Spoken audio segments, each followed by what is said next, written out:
आखाती देशातील संघर्षाचा परिणाम इंधन पुरवठ्यावर झाला आहे। यामुळे गॅस सिलेंडर नंतर आता पेट्रोल आणि डिझेलच्या पुरवठ्यावर देखील परिणाम झाल्याच्या अफवा सोशल मीडियावर पसरल्यामुळे गेल्या 2 दिवसांपासून अहिल्यानगर शहरांमध्ये पेट्रोल आणि डिझेल भरण्यासाठी पंपावर नागरिकांनी मोठी गर्दी केली आहे। 2 दिवसांपूर्वी सोशल मीडियावर पेट्रोल आणि डिझेलचा पुरवठा बंद होणार असल्याबाबतचा मेसेज व्हायरल झाल्यानंतर नागरिकांकडून इंधन टाक्या भरून घेण्यासाठी मोठी गर्दी केल्याचं पाहायला मिळत आहे। तर प्रशासन आणि पंप व्यवस्थापनाकडून नागरिकांना वारंवार इंधन पुरवठ्याबाबत वस्तुस्थिती सांगितल्यानंतरही गर्दी होत असल्याने पंप व्यवस्थापनांवर मोठा ताण निर्माण झालाय।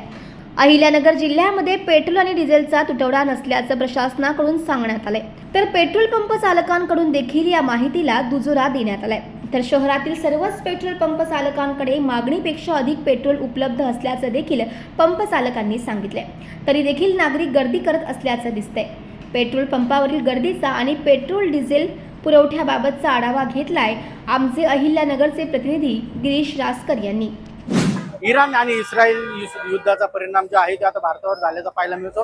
पहिले गॅस सिलेंडरचा तुटवडा आणि आता नव्या अफवेमुळे डिझेल आणि पेट्रोलचा तुटवड्याचा परिणाम जो आहे ते आता नगर शहरामध्ये पाहायला मिळत आहे। गेल्या 2 दिवसांपासून नगर शहरामध्ये पेट्रोल आणि डिझेलचा तुटवडा असल्याच्या अफवेमुळे जे आहे नागरिकांनी पेट्रोल पंपांवर मोठ्या प्रमाणावर गर्दी करायचं पाहायला मिळत आहे। गेल्या 48 ते 49 तासांपासून जे आहे नागरिकांनी पेट्रोल भरण्यासाठी मोठी गर्दी केल्याचं पाहायला मिळत आहे। या सगळ्या संदर्भात जे आहे आपल्याशी बातचीत करण्यासाठी पेट्रोल पंपांचे जे मालक आहेत ते आहेत। आपण त्यांच्याकडून नेमकं परिस्थिती काय आहे ते जाणून घेऊया।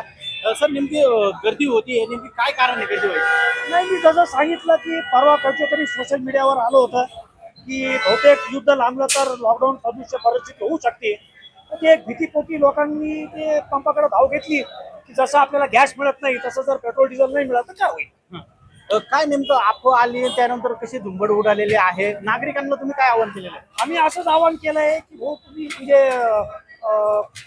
तुम्ही जो रेग्युलर भरता तेवढंच भरा, पण त्या लोकांच्या भीतीपोटी ते पॅनिक बाईंग चालू आहे। पॅनिक बाईंग कधीपासून हा सगळा प्रकार चालू आहे? संध्याकाळी 6 वाजल्यापासून।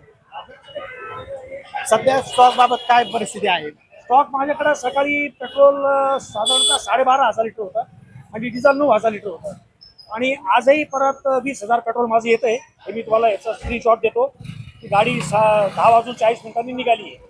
20,000 पेट्रोल आणखीन येते, म्हणजे उद्या संध्याकाळपर्यंत माझी येतं काहीच प्रॉब्लेम नाही आणि उद्या परत माल येईलच। कुठेतरी शहरातले बरेचसे पेट्रोल पंप जे आहेत ते बंद झाल्यामुळे काय नेमकं कारण असं झालं की कसं आहे की मागणी वाढल्यामुळं डेपोवर यांना पुरवठा करण्याची क्षमतामध्ये थोडासा ताण पडलाय, म्हणून थोडंसं त्यांना टँकर मागं पुढे निघताय, त्याच्यामुळे तो प्रॉब्लेम येतो। कुठेतरी कंपन्यांनी देखील क्रेडिट सिस्टीम बंद केली, डायरेक्ट कॅश केली, असं त्यांचा विषय आहे साहेब, आपण त्याच्यात बोलू शकत नाही।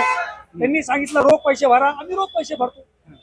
आता रोख पैसे भरल्यामुळे साहेब आम्हाला आहे ना इथं लोकांना पेट्रोल डिझेलवर बंधन टाकता येत नाही। मलाही माझे पैसे मोकळे करायचे असतात, मग मी त्यांना मुबलक माझ्याकडे आहे त्याप्रमाणे त्यांना देतो। हा, याच्यावर जे आहे सरकारकडून असं सांगितलं जाते कुठेतरी आता नवीन एक मेसेज फिरतोय की 200-300 रुपयाचं पेट्रोल साहेब, तो एकदम चुकीचा मेसेज आहे। कुठेतरी जालना जिल्ह्यात त्यांनी कोणी तिथल्या कोणीतरी एफडीओनी म्हणा किंवा तत्सम अधिकाऱ्यांनी तो मेसेज काढला असेल, पण नगरमध्ये तसं काही नाहीये। नगरमध्ये काल माननीय जिल्हाधिकारी साहेबांनी व्यवस्थित नागरिकांना आवाहन केलं आहे की अजिबात पॅनिक करू नका, पेट्रोल डिझेलचा शहरात मुबलक साठा आहे। नक्की जे आहे या सगळ्या अफवांमुळे जे आहे ते आता पेट्रोल आणि डिझेलमध्ये देखील आता पेट्रोल पंपांवर गर्दी होण्याचं चित्र आता जे दिसत आहे। गिरीश रासकर, नवराष्ट्र, अहिल्यानगर।